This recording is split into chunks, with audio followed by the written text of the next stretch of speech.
seperti itu ya. Nah, kira-kira dari teman sini kan kemarin udah kita istilahnya pertemuan, meeting, kira-kira sudah paham kan ya apa nanti ke depannya seperti apa? Sudah paham kan ya? Atau masih ada yang bingung nih? Kan kemarin sepertinya sudah ada mata kuliah juga kan? Ada mata kuliah dari IP dan Python gitu ya. Yang pertama disampaikan, apakah ada kontrak enggak di perkuliahannya yang awal-awal itu? Atau langsung saja atau bagaimana? Ada yang boleh menjawabnya? Halo? Izin menjawab, Pak. Oke, monggo. Untuk yang pertemuan hari Selasa itu kan materi dengan Pak Kukuh Betul. itu diberi video langsung dari YouTube-nya, Pak. Oke. Terus yang pertemuan hari Rabunya dengan Pak Rahmat kemarin cuma kayak pengenalan dasar dari pemrograman Python-nya, Pak. Oke, seperti itu ya. Baik, terima kasih Mas Zaki ya. Ya, sama-sama, Pak. Berarti tugas nggak ada tugas ya? Izin menjawab Pak, kalau Oke. dari Pak Kuku kemarin untuk minggu depannya ada presentasi Pak, tugasnya itu. Terus untuk dari Pak Rahmat kemarin ada tugas programan Python dasar untuk seperti nama dan min gitu di LMS-nya, terus sama screenshot dari sudah install Python atau belum. Berarti langsung ada tugas begitu ya. Baik. Mungkin pada dasarnya sih ini kan goalnya kan Anda bisa sertifikasi ya, seperti itu ya. Oke, jadi ya harapannya nanti Anda bisa lulus sertifikasi yang diselenggarakan oleh pihak dari Huawei, seperti itu. Jadi kalau mungkin di saya nanti akan ya ada tugas ataupun nanti ada sesuatu yang harus dikerjakan dan nanti akan saya lampirkan di LMS ya. Intinya ya nggak jauh berbeda seperti kuliah biasa. Ya intinya di sini tuh kayak apa ya, intinya kita tuh punya project, bahasanya project itu punya project sertifikasi, kemudian diturunkan menjadi sebuah mata kuliah di mana mata kuliah tersebut itu isinya itu materi-materi yang mendukung nanti keberhasilan dari sertifikasi tersebut, seperti itu. Yang saya tangkap sih seperti itu ya, yang saya tangkap. Kemudian kemarin sempat ada yang menanyakan terkait konversi mata kuliah, berarti gimana Anda tuh? Apakah sudah, ini kan minggu KRS ya? Iya Pak. Nah, terus berarti Anda bukan lepas, bahasanya apa sih ya? Bebas tugas untuk kuliah atau bagaimana? Iya Pak, untuk mahasiswa-mahasiswa yang ambil kampus Merdeka tidak masuk ke kelas reguler Pak, jadi ada KRS-an yang khusus buat diambil mahasiswa-mahasiswa yang ikut kampus Merdeka Pak. Yang seperti kemarin udah dikirim di grup sama Pak Panji Pak, buat untuk KRS-nya Pak. Baik. Ya, emang berarti sekarang lebih fleksibel dalam kuliah. Oke, Pak, mungkin pada dasar sih emang kita tuh belajar tuh tidak tidak tidak harus saklek. Saklek tuh terpacu ataupun terpaku hanya satu sumber saja. Nah, ternyata di sini ada kurikulum baru yang mana dia mengkombinasikan antara industri dan akademisi. Nah, dengan adanya percampuran metode ini ya harapannya nanti kebutuhan yang ada di industri itu bisa disiapkan di sisi akademisi. Jadi itulah kita belajar tuh tidak harus di satu tempat, bisa di berbagai tempat. Apalagi dengan era digital seperti ini, kita bisa berselancar ataupun mencari informasi sangat mudah sekali seperti itu. Oke, mungkin itu pengantar dari saya.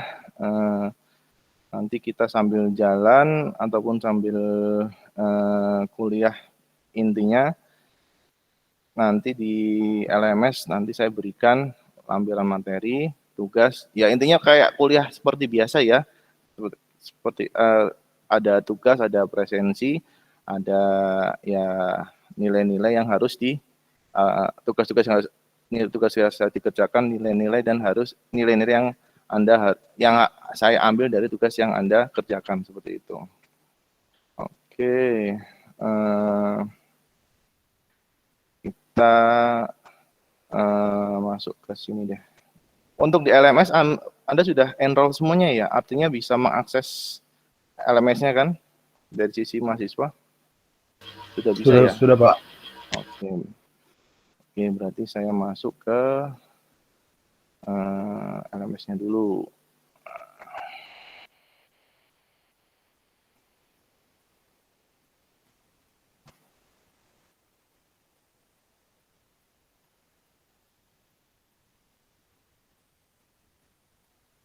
Saya siapkan.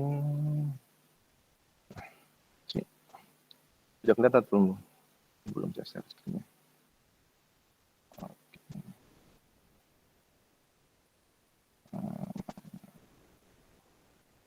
Nah, di sini. Kelihatan? Kelihatan ya? Oke, kalau di sini kita kan mata kuliahnya, saya salah share screen.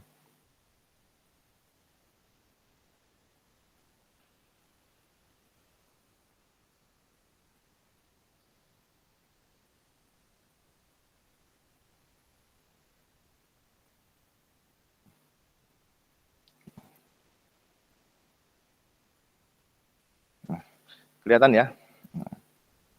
Ini saya menampilkan halaman LMS saya. Nah, saya mengenalkan kembali dalam artian di sini ada mata kuliah namanya Dasar Sysadmin. Gitu ya. Kira-kira dari teman-teman itu asing nggak sih dengan istilah sysadmin itu? Ada yang asing nggak nih? Atau sudah familiar? Masih asing, Pak. Masih asing? Oke, baik. Nah, nanti kalau teman-teman yang awalnya masih asing dengan kata sysadmin, nah, setelah mendapatkan materi pembelajaran mendukung satu Linux System Administrator, teman-teman bisa paham apa itu yang namanya sysadmin. Nah, sysadmin itu nanti adalah sebuah profesi. Nah, nanti profesi apa? Nanti saya jelaskan melalui materi yang akan saya jelaskan nanti. Oke. Nah, di sini ada materi pendukungnya di sini ya. Oke. Kemudian di sini kita akan melihat dulu nih tampilan seperti apa. Kelihatan nggak nih tampilan PDF saya? Kelihatan nggak? Atau masih halaman LMS? Masih halaman LMS, Pak. Oke, ini kenapa ya harus satu-satu berarti. Oke. Baik. Nah, di sini dia. Nah, harusnya kelihatan nih. Ya. Jadi, rencana kita, kelihatan ya halaman PDF saya ini ya. Rencana kita itu adalah 12 pertemuan, seperti itu ya. Nah, dalam 12 pertemuan itu nanti ya, seperti yang saya jelaskan di awal, ada tugas, ada latihan-latihan yang harus dikerjakan, seperti itu. Nah, kita ini masuk ke pertemuan pertama nih. Nah, pertemuan pertama itu kita akan mengetahui dulu sih apa yang dimaksud dengan sistem operasi. Nah, sistem operasi itu kan kalau Anda mengenal awal-awal itu kan ataupun sering yang Anda gunakan mungkin apa nih? Windows kan?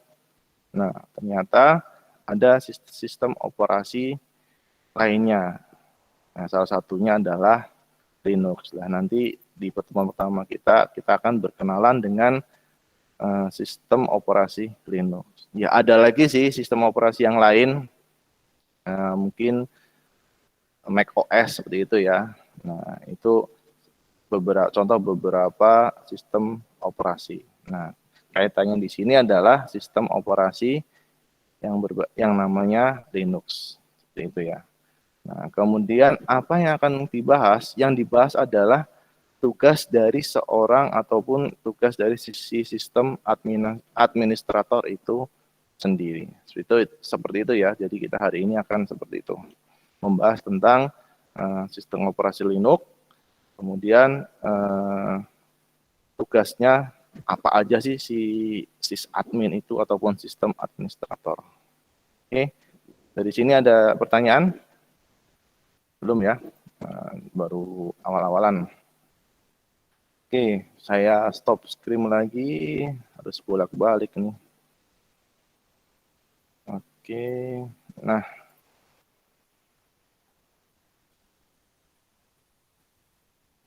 Ya, di sini nih. Nah, kelihatan PowerPoint saya? Kelihatan ya? Oke, di sini kita akan membahas sistem administrator.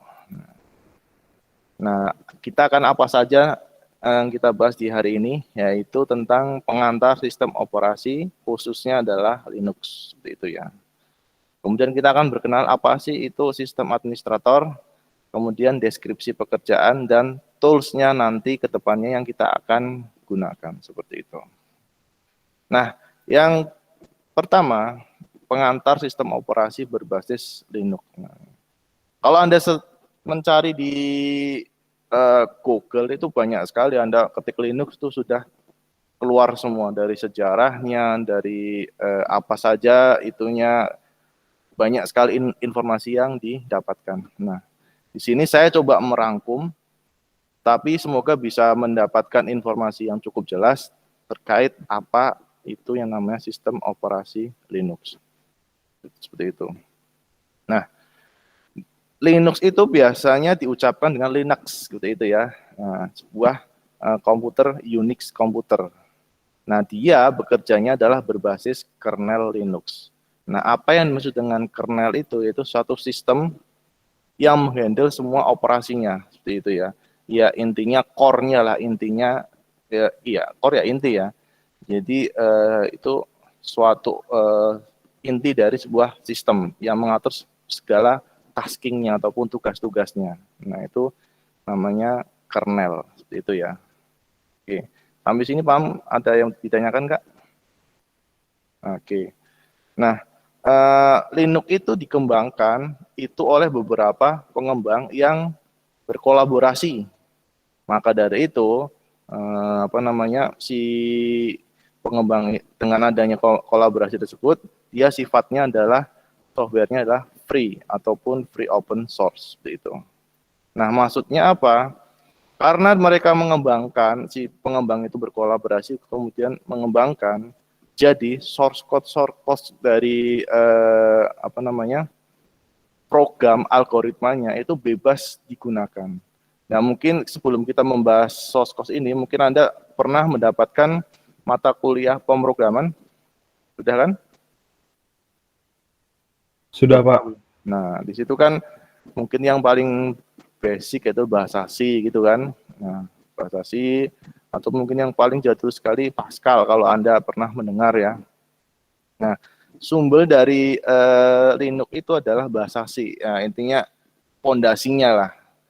Nah, itu kan kalau kita gabungkan, kalau kita membuat suatu program itu kan ada beberapa kumpulan source code yang tersusun sehingga kalau kita runningkan ataupun kita jalankan akan mengeluarkan suatu perintah tertentu kan. Nah, sama halnya dengan Linux itu dia suatu sistem operasi yang tersusun dari beberapa sumber kode seperti itu ya. Intinya ya semua aplikasi itu basisnya adalah program seperti itu. Nah, karena dikembangkan oleh beberapa orang yang berkolaborasi, source code-nya itu bebas digunakan, bebas dimodifikasi, dan bebas didistribusikan seperti itu ya. Sehingga si Linux itu lisensinya adalah public ataupun GNU, General Public Lisensi kayak gitu ya. Jadi bebas. Nah,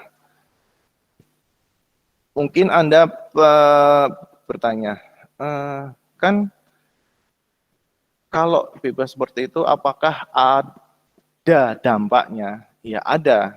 Jadi dampaknya bisa sisi positif dan ada sisi negatif. Nah, sisi positifnya apa? Ada beberapa turunan-turunan ataupun distribusinya yang disebut dengan distro Linux. Nah, jadi itu Linux itu punya turunan ataupun distro, nah, ataupun keluarga dari sistem operasi Unix yang dibangun di atas kernel Linux seperti itu. Nah, kalau orang awam ataupun kita biasanya kalau kita ngomongin Linux itu identik dengan apa? Server ya, identik dengan server. Ya walaupun di sebelah ataupun di produk sebelah kita kan seringnya menggunakan Windows ya. Windows pun dia mengeluarkan sistem operasinya yang khusus digunakan untuk server seperti itu. Tapi kalau kita melihat di kenyataan ataupun di realnya antara Windows dan Linux itu kira-kira lebih stabil mana ataupun lebih aman yang mana? Kalau penggunaannya di sisi server ataupun di sisi kita lah, lebih aman mana? Oke, sebelum di sana saya mau tanya dulu deh, teman-teman di sini ada yang sudah pernah menggunakan Linux? Belum, Pak. Belum? Oke. Nah, saya juga harusnya menggunakan sistem operasi Linux nih, tapi kembali lagi ini. Jadi di sini ada semacam apa ya? Semacam dilema ataupun kebutuhan apa sih yang harus kita gunakan, sistem operasi apa yang kita gunakan sesuai dengan kebutuhan kita. Nah, itu kan dilema. Nah, karena balik lagi ke pekerjaan sehari-hari, kita seringnya menggunakan aplikasi-aplikasi yang familiar sehingga menggunakan Windows seperti itu.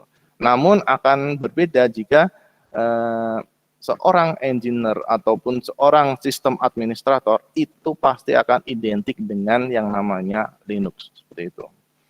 Jadi mungkin dari Anda bertanya, oh bapaknya sendiri pakai Windows. Nah, karena saya saya daily activities-nya menggunakan Windows, ya saya menggunakan Windows. Kalau yang Linux sudah saya siapkan hanya di virtual mesin seperti itu ya. Jadi untuk kebutuhan tertentu saja yang sifatnya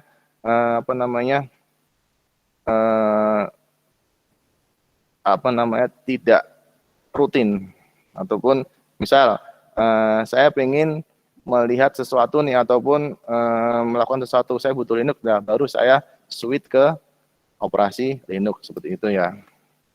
Jadi bila mana ada pertanyaan, bapaknya sendiri nggak pakai Linux nih, pakainya Windows. Nah, Windows-nya bajakan lagi Activity. Nah, itu kan kacau nih. Nah, jadi ya mohon dimaklumi ya, karena kembali lagi sistem operasi yang kita gunakan, apalagi kalau kita sudah bekerja, itu akan disesuaikan dengan kondisi kita ataupun dengan kebutuhan kita.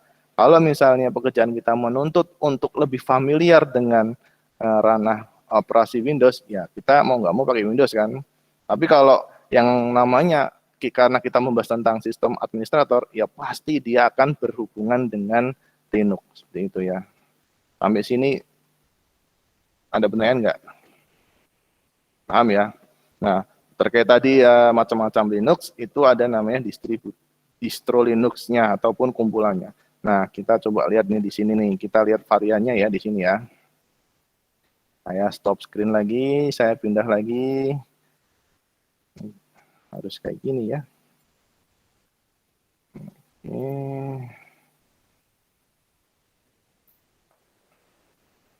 Nah, di sini nih, kelihatan nggak nih? Tampilan di Anda, saya membuka sebuah web. Nah, saya ambil contohnya dari Pak Ono nih. Beliau ini ya salah satu pemerhati Linux ataupun orang yang senang di Linux seperti itu.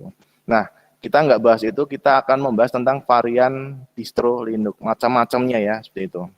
Nah, di sini ada beberapa jenis sekali distribusi Linuxnya, seperti itu ya. Ini banyak sekali, ada 2 macam, ada basisnya ada 2, yang Debian, RPM, ada Slackware, dan base layer-nya banyak sekali.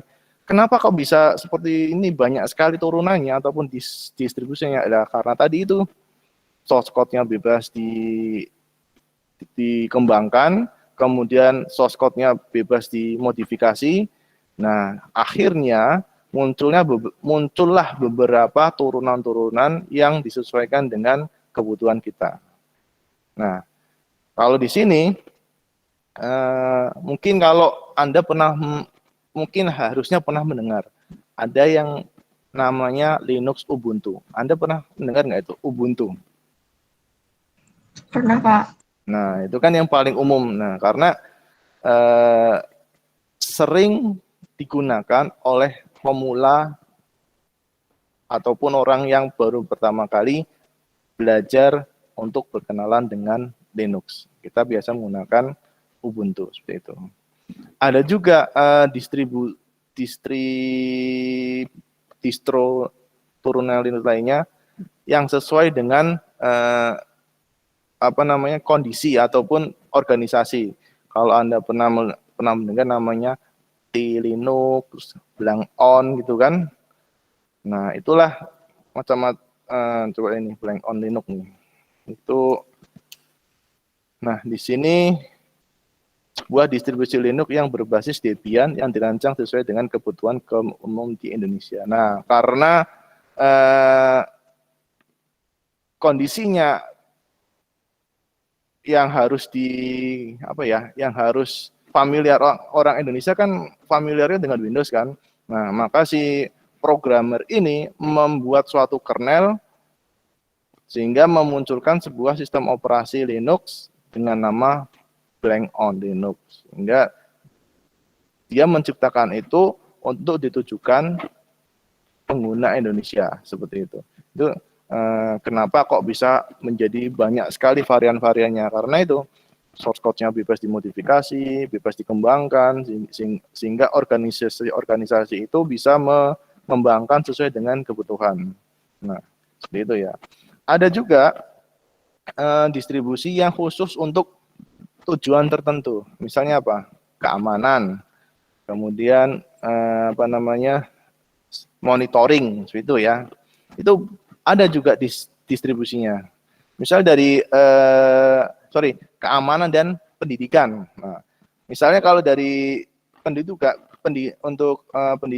itu ada namanya turunannya adalah Edubuntu, itu dari Ubuntu. Nah, seperti apa sih tampilannya? Tampilan di Anda, Mas, ini kan kelihatan nggak nih? Muncul nggak nih kalau dari sini? Dari tampilan Anda? Edubuntu, kelihatan nggak nih? Kelihatan, Pak. Muncul, Pak. Oke, baik. Nah, disinilah muncul Edubuntu. Dia untuk ataupun dirancang untuk sekolah ataupun pendidikan. Beda lain halnya dengan yang sistem keamanan. Misalnya apa? Kali Linux. Nah, ini bagi mereka yang suka ngotak-ngatik sistem keamanan. Nah, penetrasi pada jaringan. Nah, ini biasanya hubungannya dengan hacking. Seperti itu ya. Nah, oke. Di sistem operasi Linux itu juga seperti Windows ada dua, untuk desktop dan untuk server seperti itu. Jadi Anda bebas memilih apa sesuai dengan kebutuhannya. Kaitannya dengan sistem administrator itu ya biasanya sih kita bisa menggunakan desktop, bisa menggunakan untuk server juga. Maksudnya model server kayak gitu ya. Oke. Nah, itu saya stop share lagi, saya pindah ke presentasinya. Nah, sekarang itu pengenalan tentang distributor Linux. Nah, saya share screen lagi.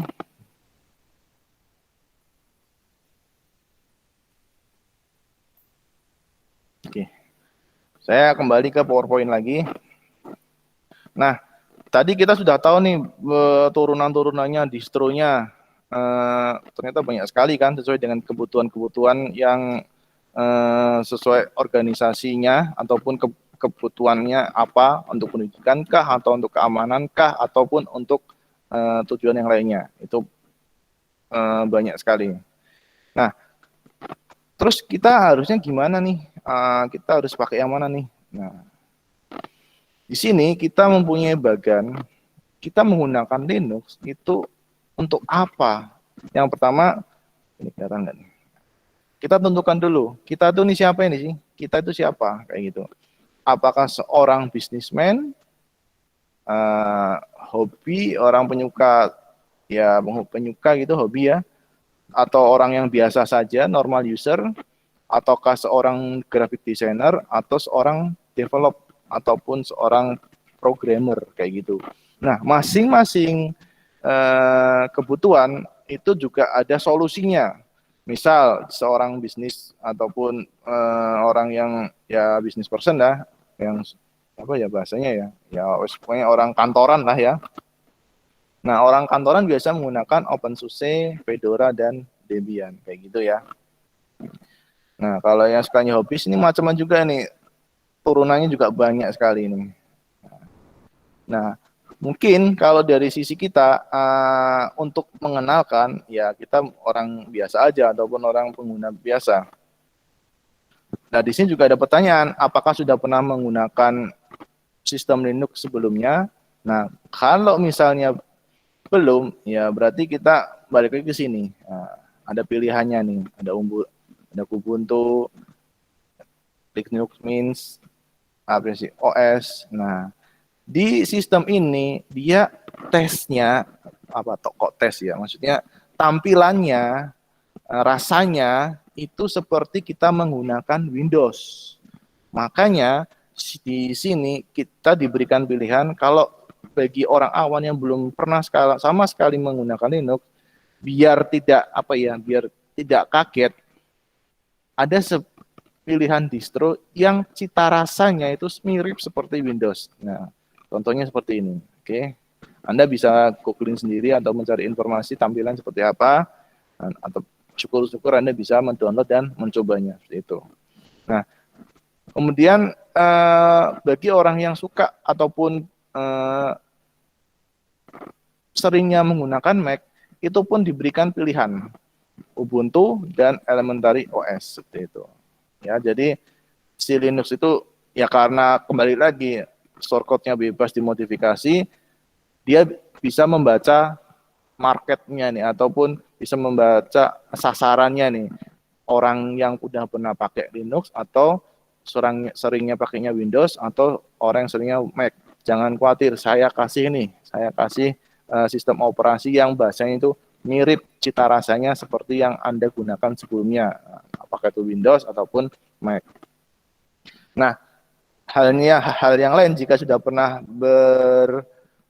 bertemu dengan Linux, maka ada pilihan yang lebih banyak lagi seperti itu ya. Oke. Nah, bagi orang yang khusus seorang pengembang, develop ataupun programmer, ini banyak sekali ini pilihan-pilihannya. Dan ujungnya kalau misalnya mereka itu adalah keamanan, ya urusannya di sini Kali Linux dan Arch Linux seperti itu ya. Jadi di sini adalah peta apakah saya harus meninggalkan Windows apakah saya harus meninggalkan Mac?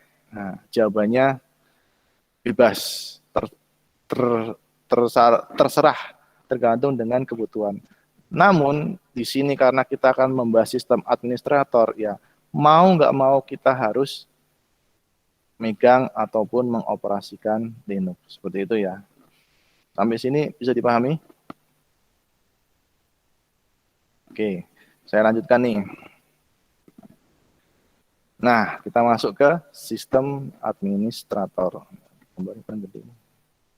Nah, sistem administrator itu sendiri apa sih? Kalau dari bahasanya ya ada sistem dan administrator. Nah, berarti administrator berarti ya hubungannya dengan admin. Administrator berarti kan mengatur segalanya ya. Ya dari kata admin, administrator, sysadmin, site admin itu sama saja.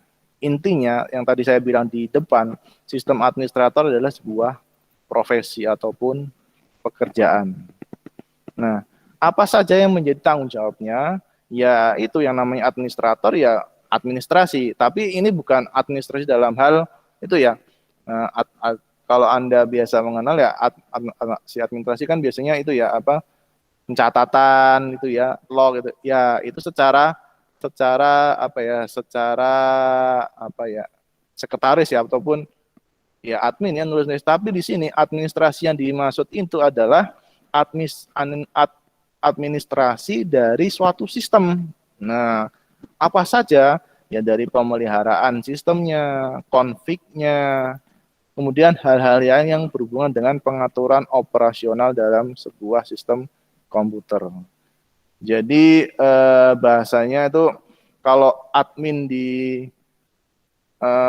topik yang lain itu dia mencatat sesuatu, misalnya mencatat agenda rapat ataupun mencatat ya intinya catatan-catatan berupa tulisan.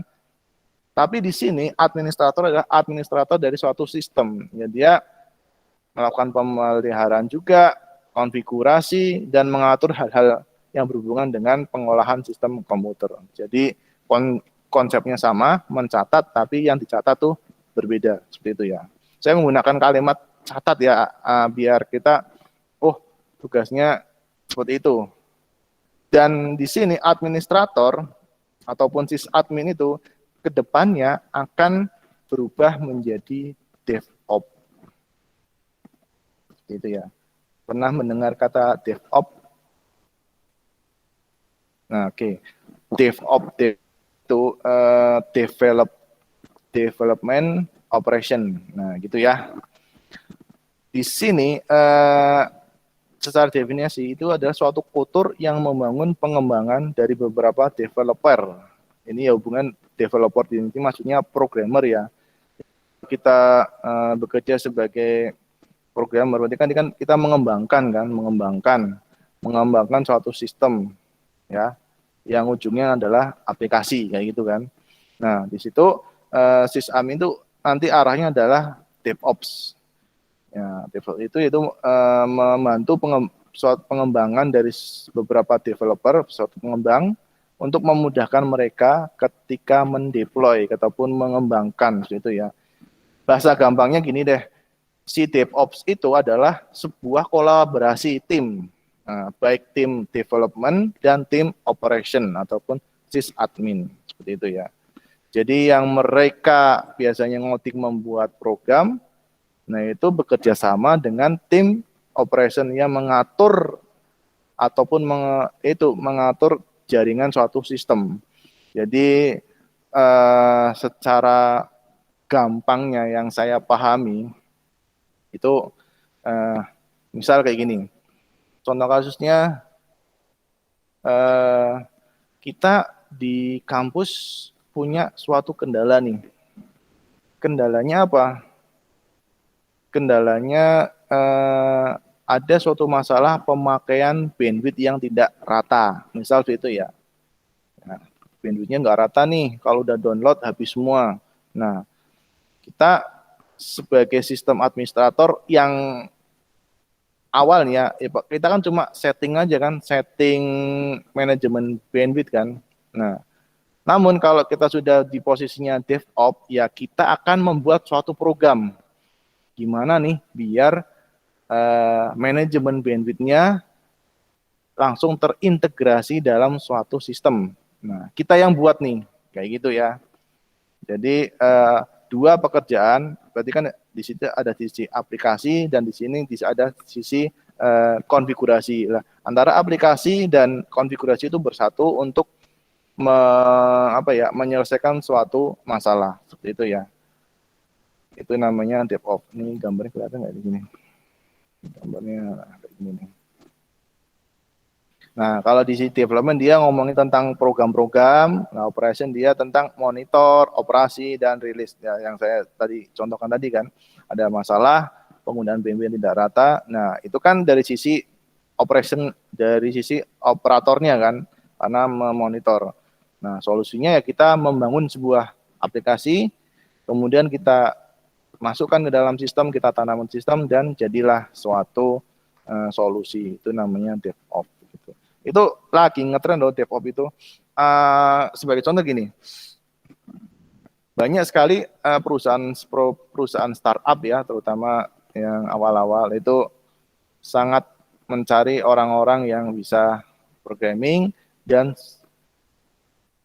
networking juga. Jadi antara networking dan jadi antara programming dan networking itu berkolaborasi seperti itu. Jadi kenapa kemarin kita belajar tentang jaringan IP ya, kemudian kemarin kita juga belajar tentang programming bahasa Python. Nah, itulah fungsinya, menggabungkan seperti itu. Jadi di sisi jaringannya kita dapat, di sisi programmingnya kita dapat, dan di sisi sistemnya kita akan belajar. Gitu ya pemetaannya. Sampai sini ada pertanyaan? Oke, aman. Lanjut. Oke. Jadi seorang sysadmin itu selain tadi yang saya jelaskan, pekerjaannya tuh seperti ini nih. Ini ya, kita tinggalkan dulu DevOps ya. Kita tinggalkan dulu DevOps karena DevOps itu kan kedepannya sysadmin akan seperti DevOps itu kan. Nah, kita kembali lagi ke sysadminnya dulu atau di sisi operasi, di sisi operatornya. Nah, tadi depan kita berbicara tentang sistem operasi ya, Linux, karena orang sysadmin ya pasti akan berhubungan dengan Linux seperti itu. Kenapa? Ya sudah dikenal bahwa Linux itu mempunyai kehandalan-kehandalan yang berbeda dengan produk sebelah, katakanlah Windows ataupun Mac. Oke, secara keamanan, durability, kemudian konfigurasi ya, itu jauh lebih baik untuk sebuah tatanan server. Kenapa? Kalau kita berbicara dengan Linux, pasti itu identik dengan yang urusannya dengan server, kayak gitu ya. Nah, deskripsi dari pekerjaan seorang sysadmin yaitu harus bisa nginstal server nih. Nah, di dalam server itu kan ibarat kata tuh kayak ya operating system ya. Server itu kan ada rumahnya. Ibarat kata server itu adalah rumah kan. Rumah itu kan kalau kosong nggak bisa ditempatin, maksudnya nggak bisa digunakan kan. Misal mau tidur, mau makan, mau mandi gitu kan, kalau masih kosongan kan nggak, ya jadi ya mau digunakan apa, masih kosong kan. Nah, maka dari itu setelah kita menginstalasi server ya terutama menggunakan Linux ya, kita harus menginstalasi sistemnya juga, aplikasinya. Nah, ibarat tadi rumah, berarti kita harus beli katakanlah meja, kursi gitu kan, untuk bisa digunakan kan. Nah, seperti itu.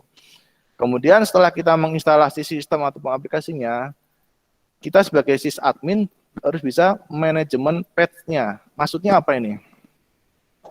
Nah, Anda pernah nggak mengalami gini? Ini teman-teman di sini menggunakan HP kan?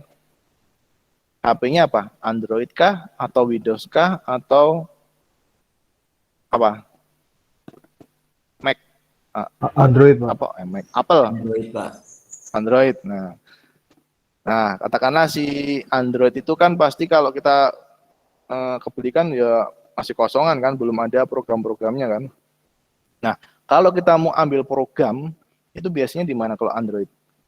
Google Store kan. Nah, katakanlah kita ambil biasanya apa ya? Twitter ataupun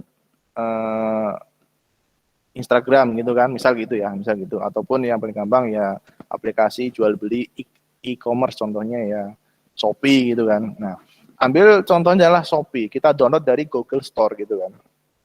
Nah,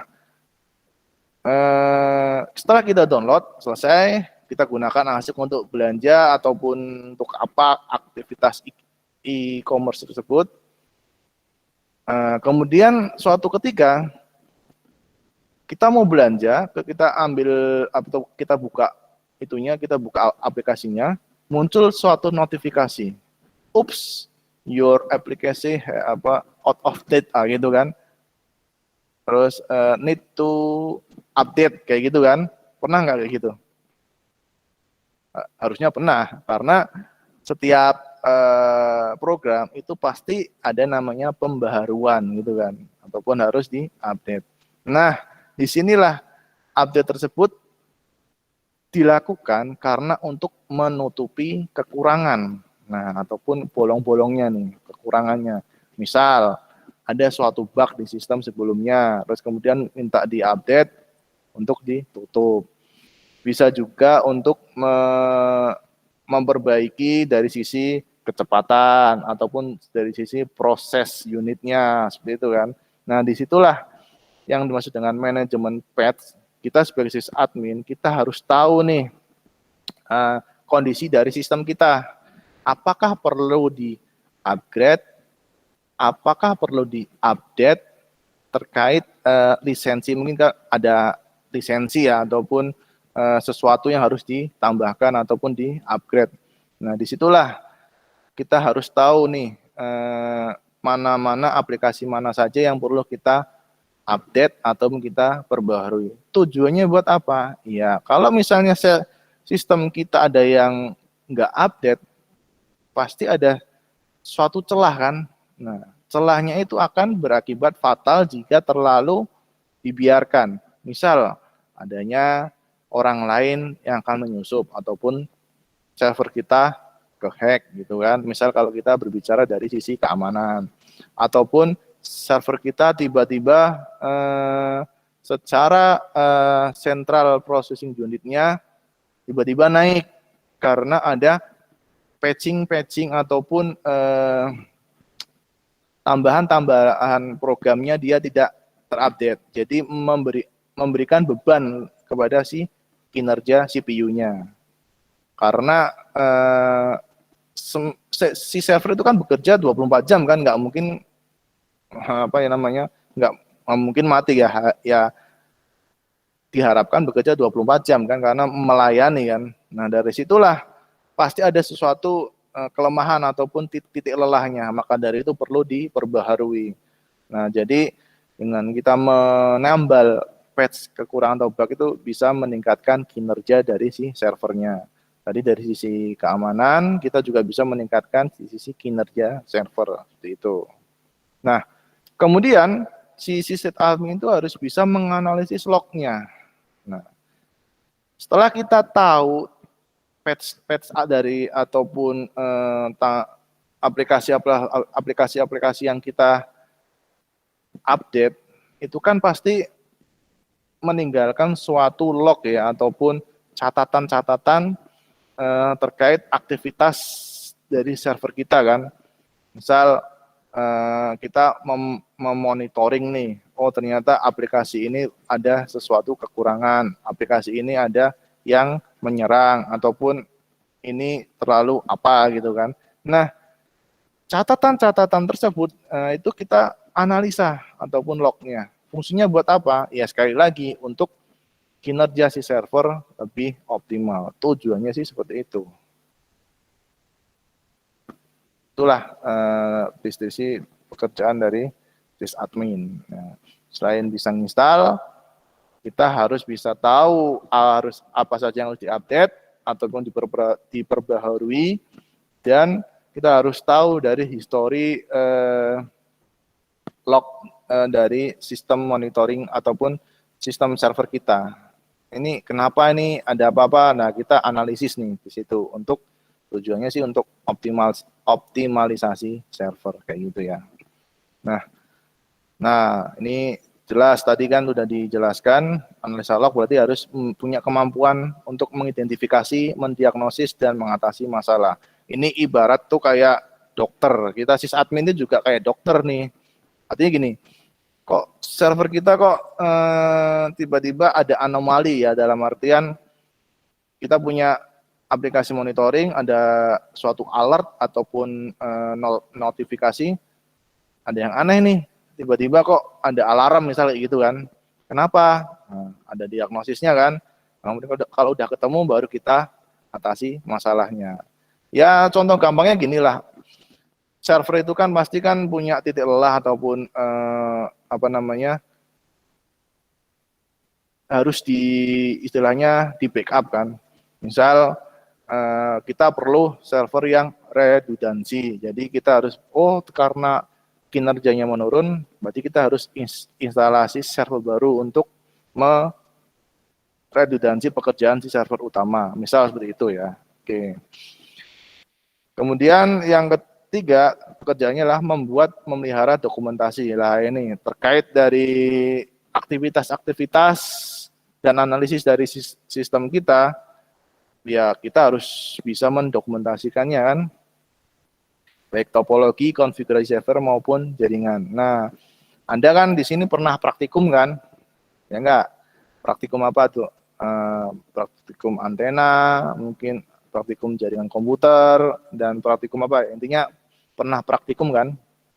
Terus habis praktikum biasanya ngapain tuh kita?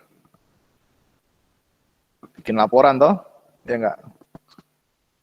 Nah, Pak, yang bikin males bikin laporan, Pak. Nah, justru itu. Kalau Anda sudah terjun di dunia engineer, ya, selain kita harus pandai ataupun memiliki kemampuan untuk sisi konfigurasi, kita harus juga bisa tahu dokumentasi.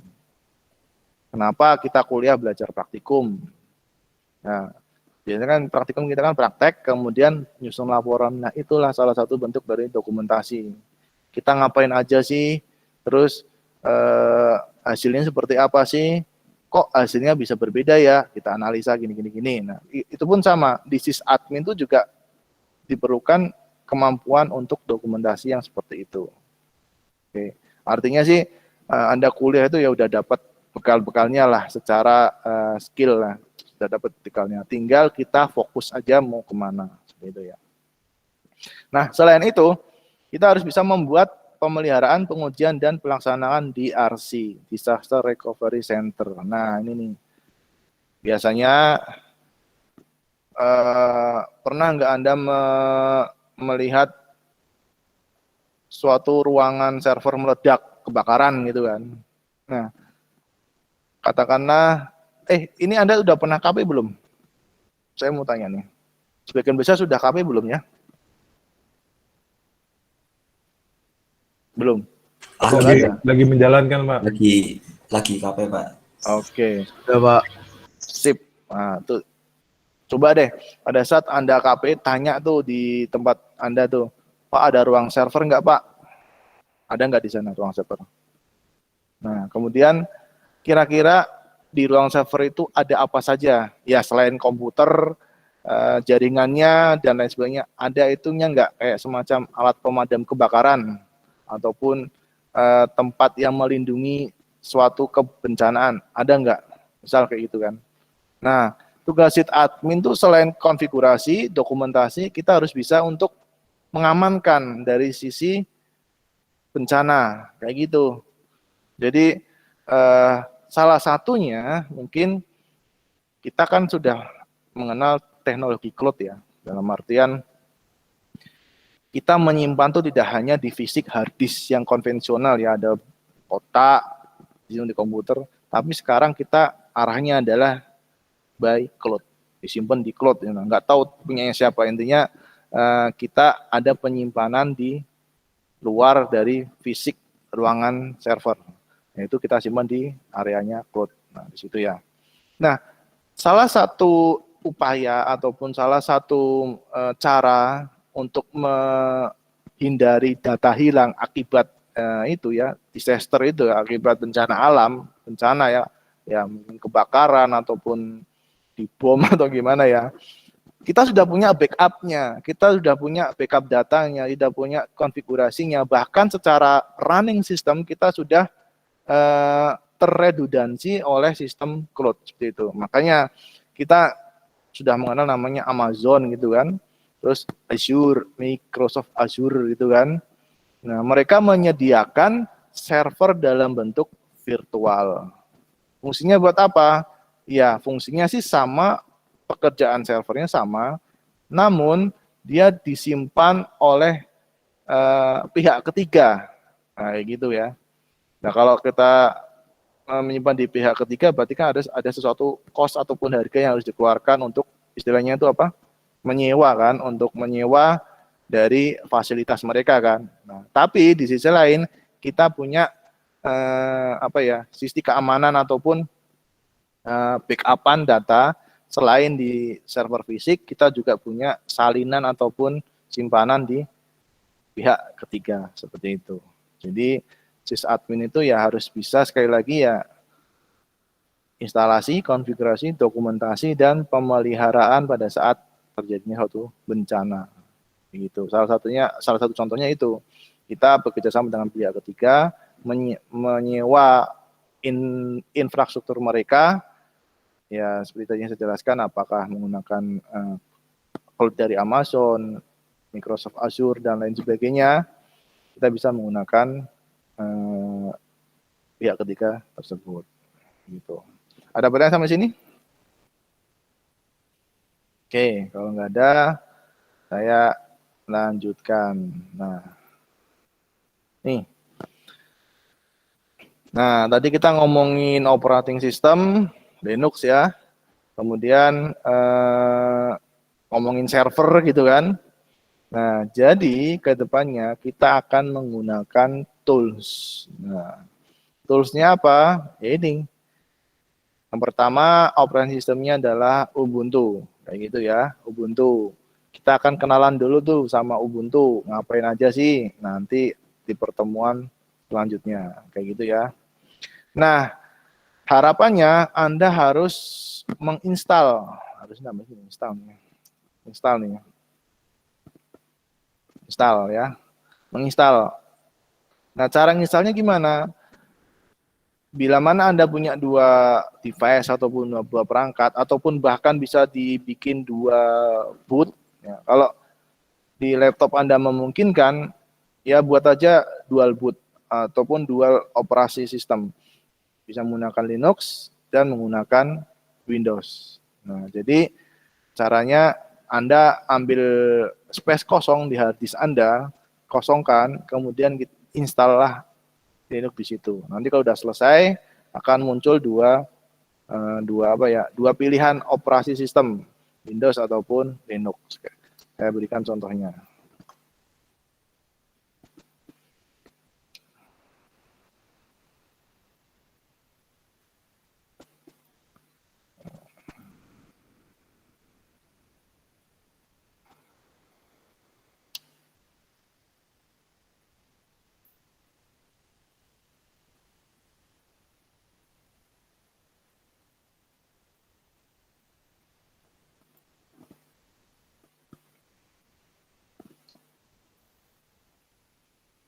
Kelihatan nih? Kelihatan nggak nih? Kelihatan ya? Kelihatan, Pak. Oke. Nah, tadi yang saya singgung tadi tentang dual boot. Nah, nanti akan seperti ini tampilannya. Ada 2 operasi sistem, baik Ubuntu maupun Windows. Misal kasusnya kita menggunakan 2 operasi sistem tersebut, kayak gitu ya.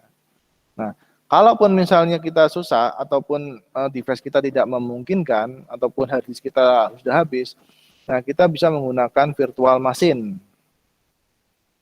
Nah, biasanya saya sih gunakan virtual box. Nah, kayak gini.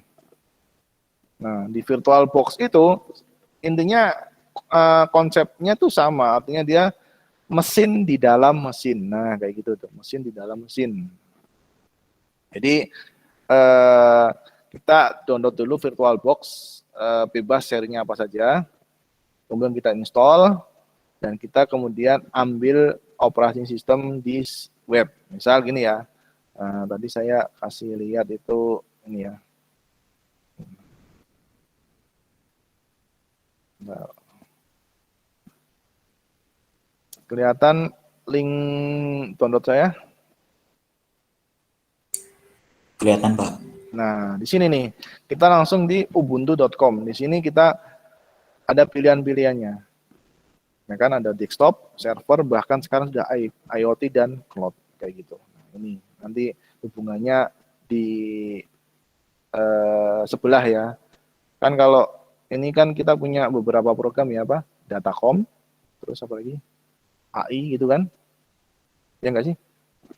Terus ada cloud storage gitu kan? Kalau nggak saya lah. Nah, nanti itu udah ke arah sana. Nah, kita yang penting isi Datacomnya. Tapi tidak menutup kemungkinan kita mau belajar, yaitu monggo silahkan. Semakin banyak belajar, semakin lupa. Bukan gitu ya. Semakin banyak belajar kita semakin apa? Semakin pusing. Enggak, artinya kita harus itu aja lah. Yang penting istiqomah aja, dalam artian kita mau tracknya tuh mau di mana nih? Mau bahasa gampangnya kita mau jadi apa sih? Ya mau jadi orang, Mbak. Masa jadi apa? Enggak, maksudnya gini. Kalau Anda suka dengan sesuatu, ya udah di situ aja. Kemudian lakukan dengan sungguh-sungguh, maksimalkan potensinya, insya Allah jadi. Kayak gitu sih. Nah, terkait di sini mungkin Anda tertarik di dunia sysadmin, ya udah berarti insya Allah di sini akan membantu sekali, khususnya emang Anda benar-benar ingin terjun di dunia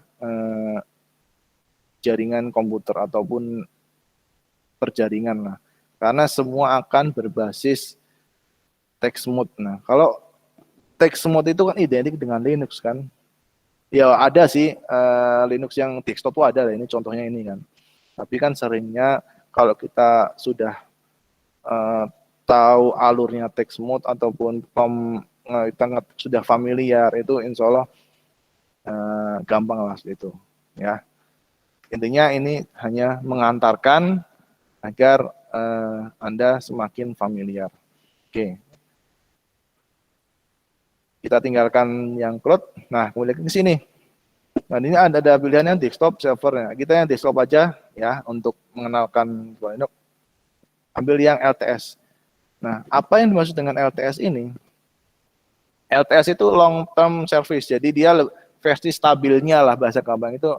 Kalau di aplikasi itu kan ada yang versi beta gitu kan, pernah nggak sih dengar versinya beta nih, terus versi fix gitu. Nah, kalau yang beta itu biasanya versi yang belum jadi, belum matang lah ya bahasanya ya. Kalau saya bahasakan tuh versi beta tuh belum matang kalau saya bahasakan begitu. Nah, ini pun sama, di Ubuntu pun sama, ada yang versi yang bukan belum matang ya, dalam artian perbedaan dari sisi sistem Linux itu butuh namanya update. Ya enggak jauh beda sih sama Windows, kan kita juga kadang-kadang update juga kan. Nah, ini pun sama. Namun di sini kita ada satu sistem namanya LTS, long term service. Dalam dia update-nya tuh lama gitu loh. Update-nya lama, patch-patch-nya tuh tidak, ya bahasanya ya masih stabil lah, masih bisa stabil kayak gitulah. Oke. Nah, di sini ada angka 20, ada 04, itu maksudnya apa sih? Nah, angka 20 di sini itu maksudnya adalah tahun. Berarti dia rilisnya tahun 2020. Sedangkan kalau di sini 21 itu apa? 2021. Oke. Kemudian titik 04, ini apa maksudnya? Juga titik 04, itu rilis bulannya. Nah, identitasnya Ubuntu seperti itu ya. Ada tahun dan ada bulan. Kemudian ada versi servisnya, apakah akan terupdate lagi, akan terupdate lagi atau dia masih lama. Nah, biasanya kalau saya pribadi biasa menggunakan yang ada tulisan LTS-nya karena lebih stabil lah. Ya semuanya sih stabil, tergantung dari intinya nggak perlu updatean lagi lah, kayak gitulah bahasa gampangnya. Itu ya, nanti Anda download di bagian sini. Saya baru download yang mana? Nih, saya baru download. Nah, ini baru download nih kemarin. Sebetulnya sih saya ada itu apa namanya, virtual box saya. Nah, di sini dia. Aduh, dia minta. Nah. Kalau saya sih menggunakan virtual machine. Nah, yang saya gunakan adalah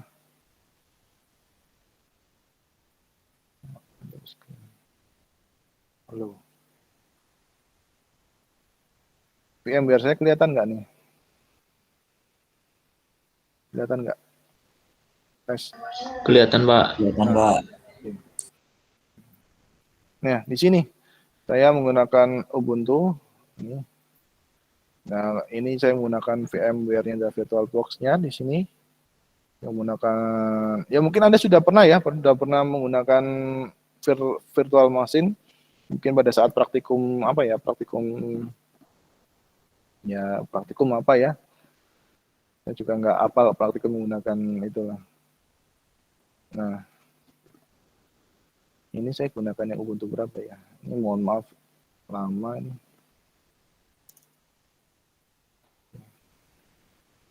Ya, balik lagi ke spek ya. Memang kalau kita di engineering itu emang harus 2004. Oh, ternyata udah punya. Oke, saya nggak ngecek dulu, ternyata sudah punya. Tapi masalahnya biasanya kan password ya, username password itu. Oke.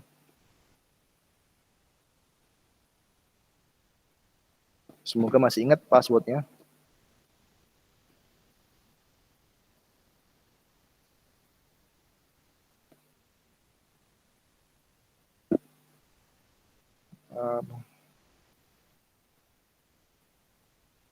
Laptop saya nafasnya nggak kuat kayaknya.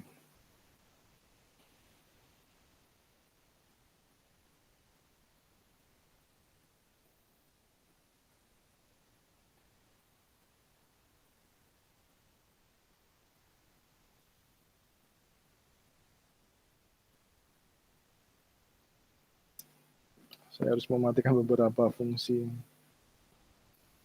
Oke.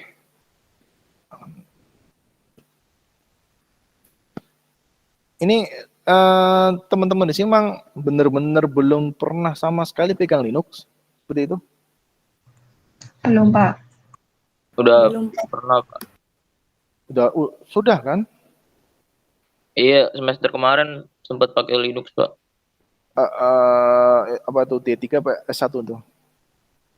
S1, Pak. Apa itu mata kuliah apa? Kemarin ini SDN, Pak. Apa tuh? Daskom. Apa sih? Jaringan SDN. perangkat lunak, Pak. Oh, SDN. Oke. Ya. Apa? Pakainya Mininet? Kalau saya iya pakai Mininet. Terus controllernya kemarin Open Dialect apa ya? Oke. Yang lain sama? Maksudnya yang lain bener-bener belum pernah pakai ya? Atau baru Mas apa tadi? Saya nggak bisa monitoring, Pak. Mas apa tadi yang bicara tadi? Saya belum, Pak. Oh, oke, Mbak Vida belum. Mas Ananda sudah ya? Saya belum, Pak. Sudah, Pak. Oke. Saya belum, Pak. Oke. Sip. Oke, nggak masalah yang belum. Nanti kita sama-sama belajar dari awal ya. Gunanya kita ada mata kuliah dasar sysadmin ya untuk mengenalkan seperti itu ya. Mana tadi itu misalnya?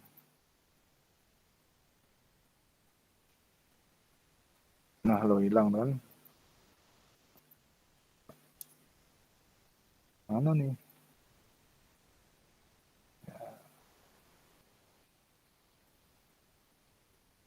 Kita lihat task manager saya.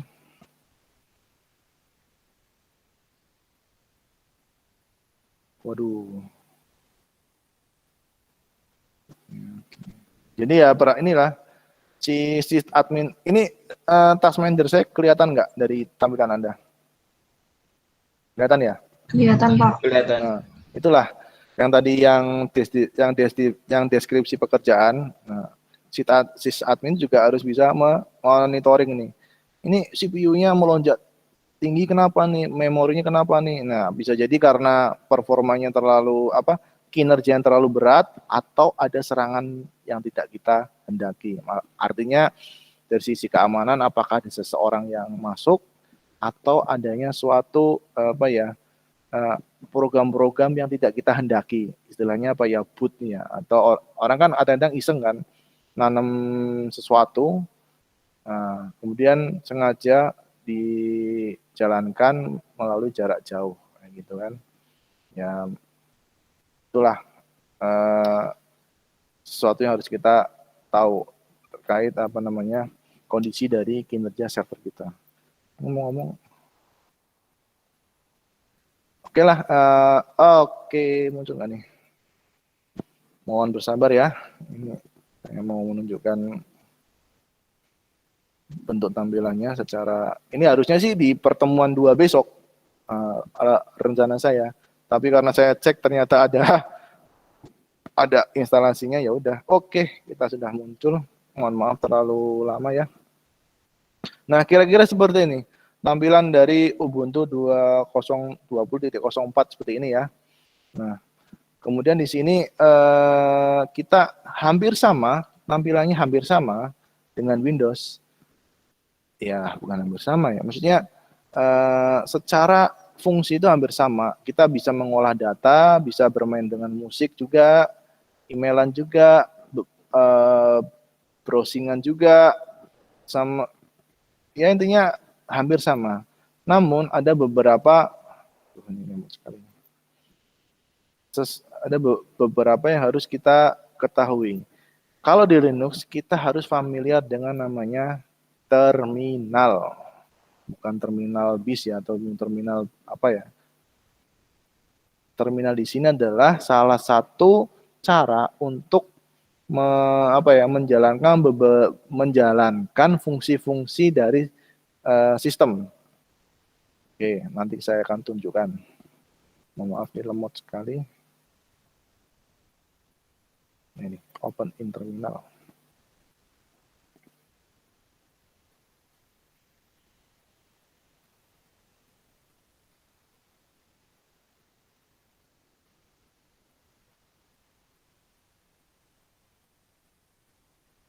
Nah, kayak gini nih.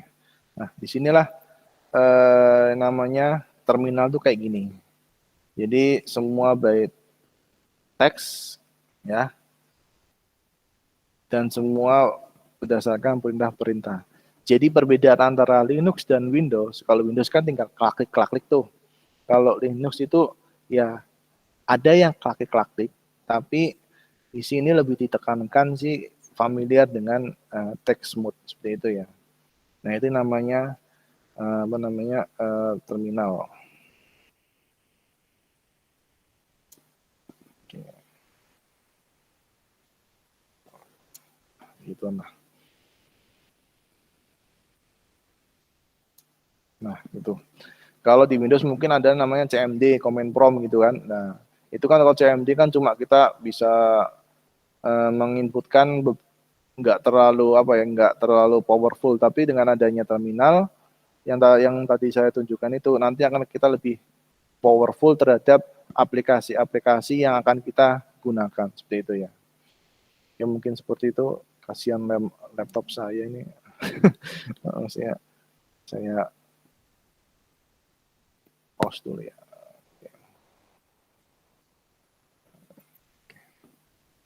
Nah, kira-kira seperti itu ya.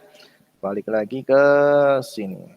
Nah, tadi kita sudah mengenal dengan Ubuntu, kemudian sudah tahu tadi tampilannya ya, versinya sudah tahu. Nah, nanti kita di pertemuan, ini Anda melihatnya apa nih, PowerPoint atau masih gambar VirtualBox? PowerPoint, Pak. Oh, udah PowerPoint, oke berarti udah benar. Nah, di sini, di PDF-nya, ini kan kita kan instalasi kan besok kan ini instalasinya, so kemudian navigasinya kita memanajemen user grupnya, kita mengontrol ini, kemudian ini akan init dan dislognya, kita backup dan file system, kita ya sedikit lah tentang basic scripting itu. Dan kita akan mengenal insya Allah di web server ini menggunakan Nginx gitu ya. Ini kalau orang Jawa Barat bahaya nih kalau ngomong Nginx. Apa ini ngomongnya gimana nih? Ya pokoknya hati-hati ya. Kalau di sini saya bicara Nginx, nah itu ya. Nginx, ya. Malah ngeri ya, ngeri-ngeri sedap ya bahasanya ya. Jadi ya harus hati-hati lah kalau berbicara ini kita menyebut Nginx aja ya, udah. Nah, ini kalau terlalu cepat malah kita diartikan mengumpat itu ya, bukan gitu maksudnya. Ya itulah kita menggunakan web server dari Nginx gitu. Ya sebetulnya tuh banyak, sebetulnya banyak sekali. Nanti kita coba belajar yang ini ya, Nginx. Kalau misalnya insya Allah sudah jadi, kita akan coba untuk performance tuning overview-nya gimana aplikasinya. Ya sebetulnya sih ini sudah banyak sekali ya tugas akhir yang berbasiskan ini ya. Ya salah satu harapan saya setelah mengikuti ini Anda bisa ada suatu ide yang mengangkat sebuah topik penelitian yang berbasis web server ini kayak gitu loh. Banyak sekali itu sudah banyak sekali. Anda maksud saya adalah arahnya akan ke sana. Jadi kira-kira semoga dari sini Anda dapat ide, oh saya ingin ngerjain ini nih kayaknya seru. Misal seperti itu ya. Misalnya kayak gitu. Oke. Kita tadi sedikit menyinggung CX dan udah selesai kita. Ada pertanyaan sampai sini? Ada pertanyaan nggak sampai sini? Jadi kira-kira seperti itu pertemuan hari ini. Nah, nanti tugasnya saya menginginkan Anda sudah menginstal dari Linux. Ya kalau misalnya sudah install ya syukur. Ya intinya harapan saya Anda sudah menginstal Linux. Nah, nanti ke depannya terkait tugas-tugas tuh enak kayak gitu loh. Bisa dipahami? Bisa, Pak. Nah, tutorialnya banyak, oke. Tutorialnya banyak sekali. Nanti tinggal diikutin. Salah satu contohnya tadi saya mengenalkan dari Ubuntu yang versi 20.04 seperti itu. Harapannya sudah terinstall. Nanti pertemuan berikutnya kita jauh lebih mudah, gitu ya. Dan pesan saya, jangan lupa selalu pantengin LMS-nya ya, karena informasi terupdate ada di LMS. Gitu ya. Pesan saya, pantengin terus LMS-nya, karena di sini saya nggak tahu nih, ketua kelasnya kan nggak ada nih ketua kelasnya. Ketua kelasnya siapa yang di sini? Ada nggak ketua kelas? Ini kan dari berbagai angkatan nggak sih, ya kan? Dari berbagai angkatan dan dari berbagai prodi ya. Ini ada yang D3 bukan? Ada, Pak. Nah, itu kan. Nah, jadi saya juga bingung di ketua kelasnya. Saran saya ataupun saya cuma titip pesan pantengin aja di LMS itu. Oke, sekarang kita absen dulu ya. Oke, absennya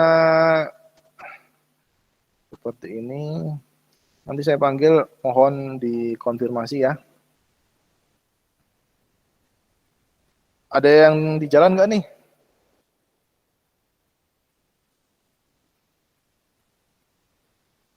Nggak ada di jalan? Oh, resen. Siapa Mas? Mas Zaidan. Kamu lagi di jalan, Mas?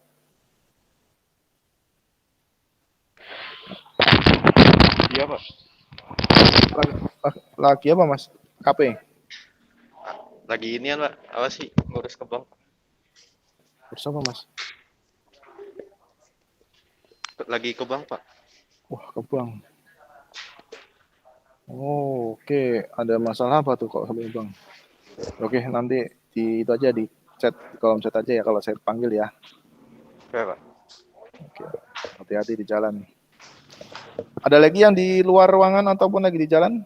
Nanti tinggal di itu aja ya. Ya, absen dulu. Emilia. Hadir, Pak. Oke. Cinta. Hadir, Pak. Oke. Rio. Ada Pak. Brigita. Hadir, Pak. Oke. Valdo. Hadir, Pak. Oke. ID. Hadir Pak. Amelia. Hadir, Pak. Oke. Rizky. Hadir, Pak. Vida. Hadir, Pak. Zakia. Hadir, Pak. Zidan. Tadi yang di bank ya? Ya nggak sih? Oke. Lupa saya. Oke. Fauzan. Hadir, Pak. Anandia. Hadir, Pak. Anandia, maaf. Oke. Yulina. Hadir, Pak. Yulina. Hadir, Pak. Nangis, Mbak? Soalnya nangis. Enggak, Pak. Oke, saya kira gara-gara kuliah saya kan Anda jadi nangis, jadi sedih. Janganlah. Randy.